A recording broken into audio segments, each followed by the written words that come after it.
Assalamualaikum warahmatullahi wabarakatuh. Bagaimana kabarnya anak-anak? Semoga anak-anak tetap semangat ya. Anak-anak, minggu lalu anak-anak telah mengetahui dan telah mempelajari tentang macam-macam sumber energi. Salah satu sumber energi yang telah dipelajari yaitu tentang energi matahari. Nah, hari ini kita akan mempelajari lebih dalam lagi manfaat dari energi matahari. Untuk itu, anak-anak simak baik-baik ya penjelasannya. Sebelumnya, ayo kita amati. Nah, anak-anak amati gambar di samping. Lalu setelah itu jawab pertanyaan berikut ya. Gambar ini menunjukkan ada seorang ibu yang sedang menjemur pakaian di saat cuaca cerah atau di bawah sinar matahari, di bawah cahaya matahari ya. Pertanyaan yang pertama, mengapa cahaya matahari dapat dimanfaatkan untuk mengeringkan pakaian? Iya, betul sekali anak-anak. Karena matahari mengeluarkan panas atau ada energi panas yang dikeluarkan dari matahari, sehingga pakaian yang dijemur di bawah terik matahari bisa lebih cepat kering. Itu ya. Lalu yang kedua, sebutkan manfaat energi matahari bagi manusia. Nah, dari soal yang pertama tentunya anak-anak sudah tahu ya. Salah satu dari manfaat energi matahari bagi manusia yaitu membantu mengeringkan pakaian. Tetapi apakah manfaatnya hanya itu saja? Tentu tidak, sangat banyak sekali. Untuk itu anak-anak, ayo kita pelajari lebih dalam lagi.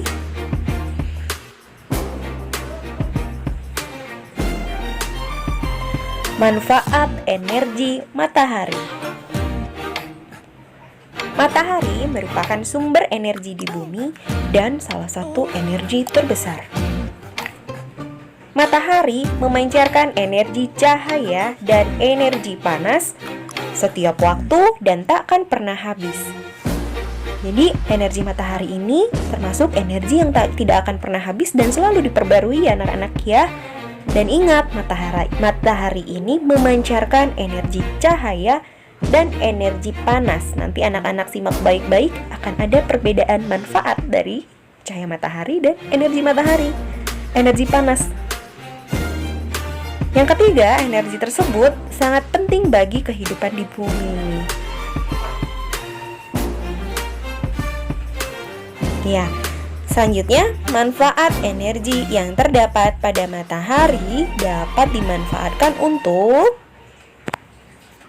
panas matahari bermanfaat untuk menjaga kehangatan suhu bumi, sehingga tetap dapat ditinggali oleh makhluk hidup. Jika tidak ada panas matahari, bumi akan sangat dingin dan air akan membeku. Nah, anak-anak, ini adalah salah satu manfaat dari energi panas yang dihasilkan oleh energi matahari. Oke, selanjutnya. Pergerakan bumi pada porosnya menyebabkan ada bagian bumi yang menerima cahaya matahari dan ada yang tidak. Bagian bumi yang menerima cahaya matahari akan menjadi terang dan menjadi siang. Jika tidak ada matahari, tentu bumi akan gelap terus-menerus. Nah, terlihat ya anak-anak di gambar ini yang sudah ditampilkan. Ada bagian bumi yang berada di posisi yang berhadapan dengan matahari. Maka di situ kondisinya terang dan kondisinya siang hari. Nah, ini juga salah satu manfaat dari energi matahari, yaitu energi cahayanya. Sedangkan bagian bumi yang berada di sisi sebelah matahari atau yang tidak berhadapan dengan matahari, maka kondisinya malam hari. Kenapa? Karena tidak menerima cahaya matahari. Selanjutnya, Panas matahari berperan penting dalam siklus air di bumi.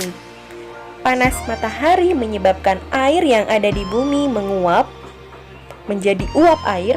Uap air yang jenuh pada awan akan menjadi bintik-bintik air atau kristal-kristal air yang selanjutnya akan turun dalam bentuk hujan dan salju.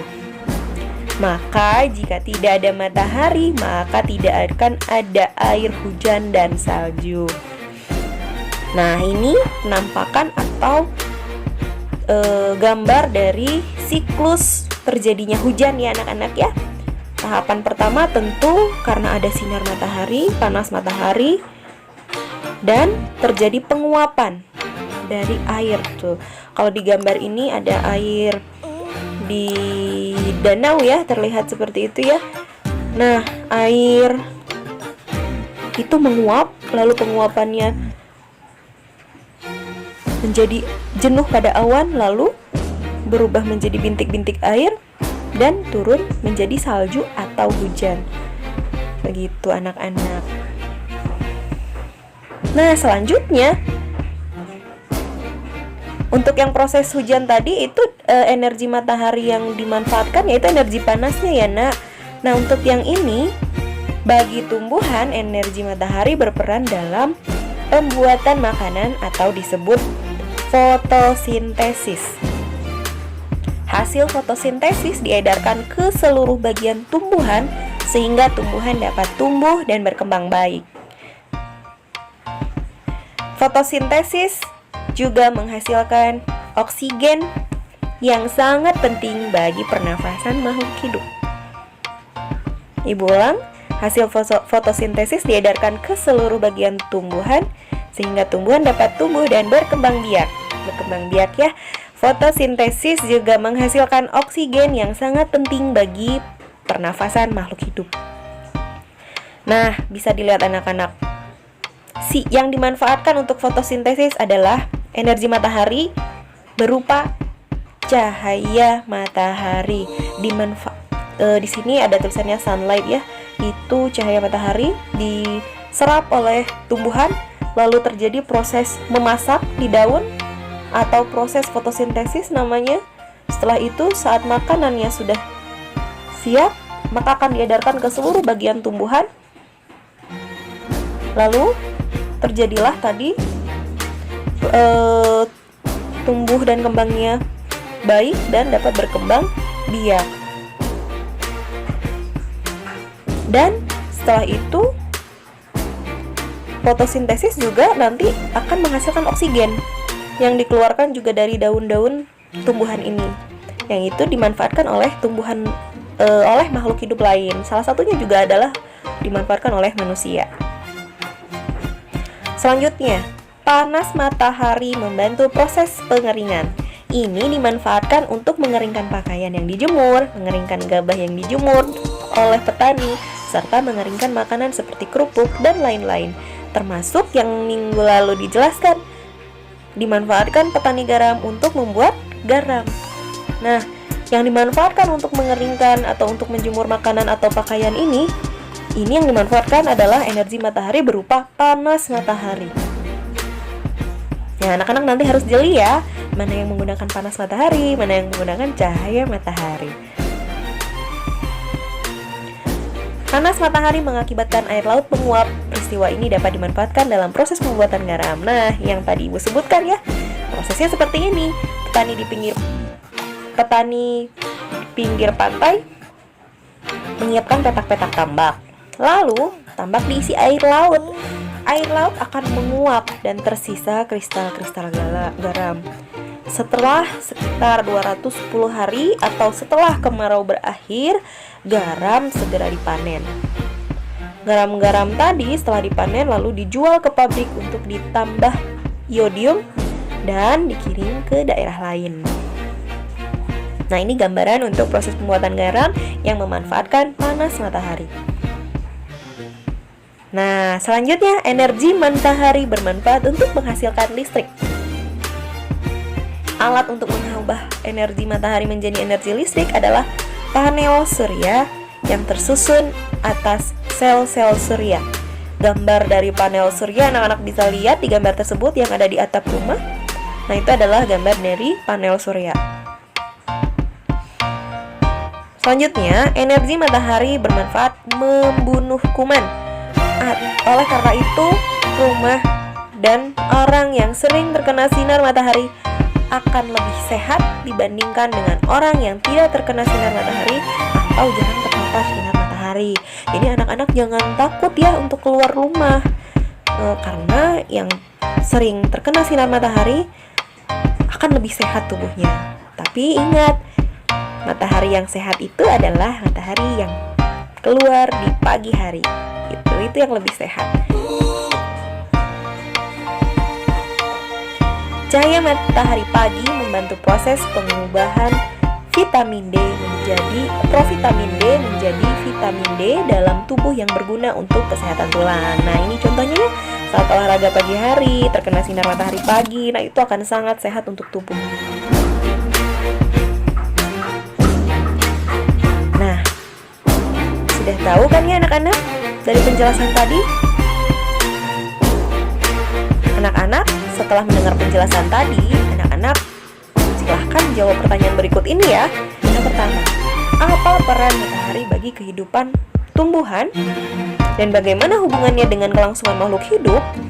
Lalu yang kedua, selain memberikan manfaat, adakah pengaruh buruk energi matahari bagi manusia? Apa yang dapat kita lakukan untuk menghindari pengaruh buruk tersebut? Yang ketiga, menurutmu apa yang akan terjadi apabila matahari berhenti bersinar? Wah, tulis jawabanmu di buku catatan ya. Kemudian hasilnya difoto dan dikirim di Google Classroom. Semangat, anak-anak pasti bisa. Nanti jawabannya tolong dijawab dan dijelaskan sejelas mungkin ya anak-anak dengan bahasa anak-anak. Dan ingat, gunakan tulisan yang baik dan benar. Baik, terima kasih. Untuk pertemuan hari ini Ibu cukupkan. Wassalamualaikum warahmatullahi wabarakatuh.